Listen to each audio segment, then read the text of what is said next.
Merhaba. Bugünkü videom size yaz geldiği için deniz kenarında kullanabileceğiniz kremlerle ilgili. Biliyorsunuz belki FDA yani Federal Drug Agency Amerika'da ilaçlarla ilgili çeşitli toksisite listeleri yapar. Ve dünyada en çok toksisitenin aslında kanserojenin kanser önlemesi için kullandığımız güneş kremlerinde olduğu saptandı. Hem de bunlar çok ünlü markalar. O yüzden de çocuklarımıza biz kesinlikle güneş kremi kullandırmamaya dikkat ediyoruz veya içeriklerinde tamamen doğal içerikli olanları kullandırmaya çalışıyoruz yahut kendimiz yapıyoruz. Bugün sizinle beraber çok doğal bir güneş kremi yapacağız. Hem de güneş yanığı olmanızı da engelleyecek. Ultraviyoleyi engelliyor mu? Hayır. Zaten ultraviyoleyi engellemesini birçok duayen istemiyor artık. Biz ultraviyoleyle biliyorsunuz hayatta kalıyoruz. Bu yüzden öğle saatlerinde çocuklarınıza şapka ve tişörtle güneşlendirebilirsiniz. Deniz kenarında böyle oynayabilirler ve aynı zamanda bu kremden çocuklarınız kendiniz kullanabilirsiniz.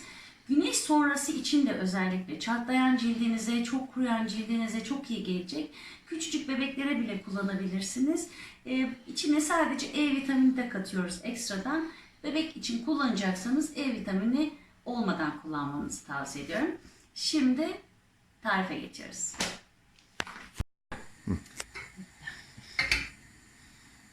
Evet.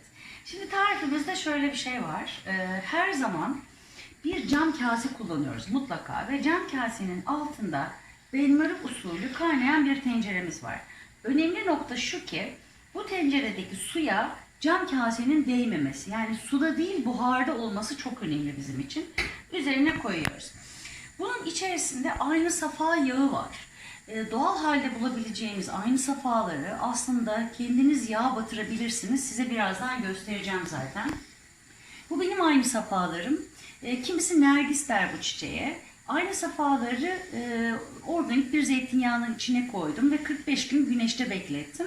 Sonra süzdüm ve şimdi göreceğiniz güneş kremini yapıyorum veya güneş sonrası kremini yapıyorum. Aynı zamanda işte besleyici de olduğu için cildinize çok faydalı olacak. Çünkü tamamen doğal bir zeytinyağı içeriyor bu. Dilediğiniz zaman süzüp dilediğiniz zaman kullanabilirsiniz. Evet. Gelelim ikinci malzememize. Zaten o kadar basit ki bizim bütün tariflerimiz. Herkesin her yerde bulabileceği şeyler aynı zamanda malzemeler.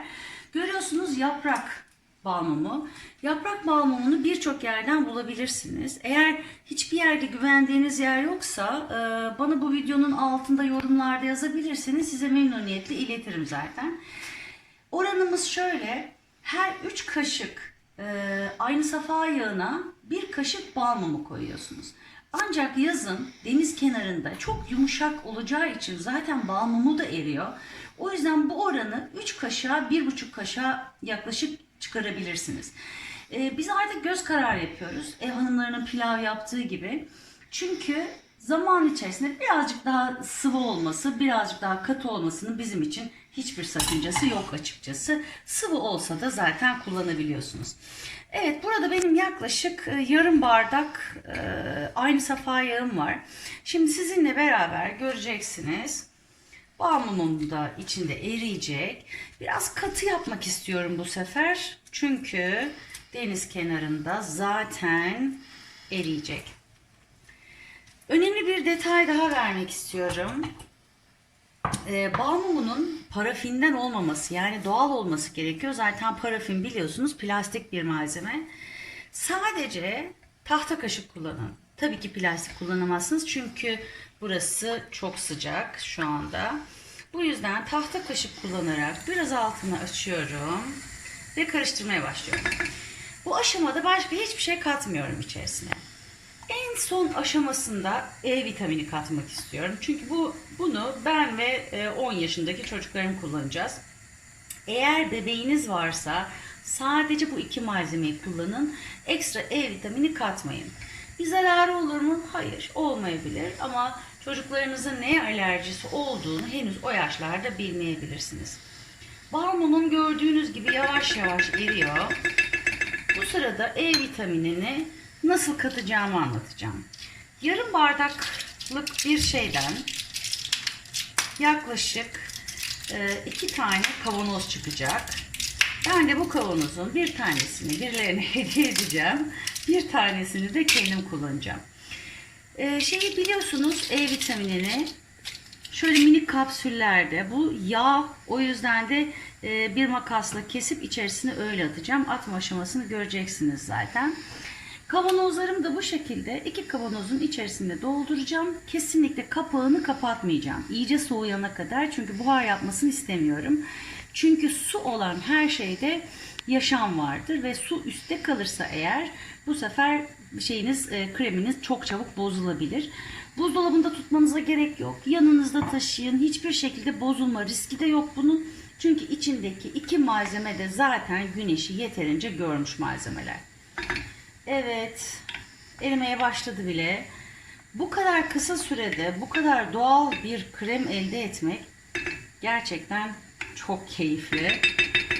Bu aşamada evet, sadece tepesini kesiyorum ve E vitaminini akıtıyorum. 2. Bunun bir sınırı yok, bir ölçüsü de yok. İsterseniz hiç koymayın, isterseniz daha fazla koyun. Fazla olmasının bir sakıncası yok. Çünkü eczaneye de danışabilirsiniz. Eczanede diyor ki direkt olarak yüzüne uygulayanlar var E vitaminini diyor. Yani şakakların, işte göz kenarlarına, kaz ayaklarına uygulayanlar var diyorlar. Yani bu demektir ki bunun içerisine dilediğiniz kadar koyabilirsiniz. Evet. E vitamini tabii şu anda katı formdaydı. Ziyan olmasın. Ellerimize sürelim. Evet. Güneş kremimiz hazır olmak üzere. Altını kapatıyorum.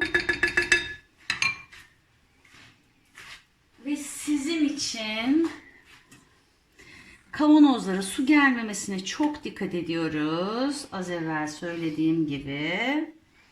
Ve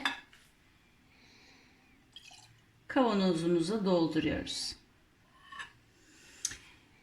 Güzel bir tatil dilerim. Sağlıklı günleriniz olsun. Hoşça kalın.